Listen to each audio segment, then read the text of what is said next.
చంద్రబాబు నాయుడు అధికారులందరినీ అంటే ఉద్యోగులనైనా అధికారులనైనా తన కక్షకి వీళ్ళందరినీ కూడా బలి చేస్తున్నాడు.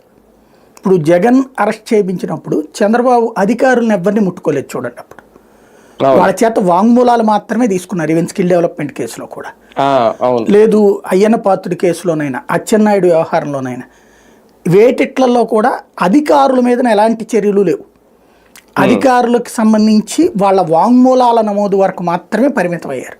అంటే ప్రభుత్వ ఉద్యోగులు ప్రభుత్వ అధికారులు జోలికి వెళ్ళకూడదు, తద్వారా వాళ్ళలో ఒక నెగిటివ్నెస్ వస్తుంది అన్నటువంటి ఉద్దేశంతో జగను ముందుకు వెళ్ళలేదు. అట్లాగా వాస్తవంగా ఆ టైంలో కేసులు బలహీనపడటానికి కారణమైంది అదే.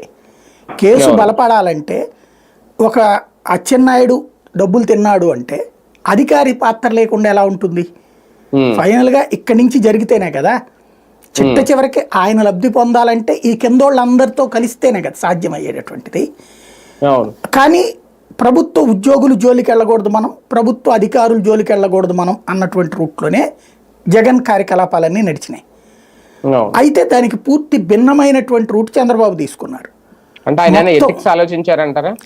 ఎథిక్స్ అంటానికి లేదు. అంటే తను ఒక్కొక్కరి పాలసీ ఉంటుంది. ఇప్పుడు మీకు ప్రభుత్వ ఉద్యోగులు జోలికి వెళ్లకుండా ఉండటం అన్నది రాజశేఖర రెడ్డికి అలవాటు ఉంది, జగన్మోహన్ రెడ్డికి అదే అలవాటు వచ్చింది తండ్రి వారసత్వంగా. అదే చంద్రబాబు నాయుడికి అంతకుముందు జగన్ మీద కేసులప్పుడు ప్రభుత్వ ఉద్యోగుల్ని టార్గెట్ చేశారు. అప్పుడు కాంగ్రెస్ ఉన్న దాంట్లో ఇన్వాల్వ్మెంట్ అప్పుడు వీళ్ళందరూ ఉద్యోగులనే కదా, అప్పుడు ఐఏఎస్లు ఐపీఎస్లు వాళ్ళనే కదా పట్టుకుంది. అట్లాగే ఇప్పుడు కూడా అదే ఇప్పుడు వాళ్ళ పేపర్లో రాసినట్టు ఐఏఎస్లు ఐపీ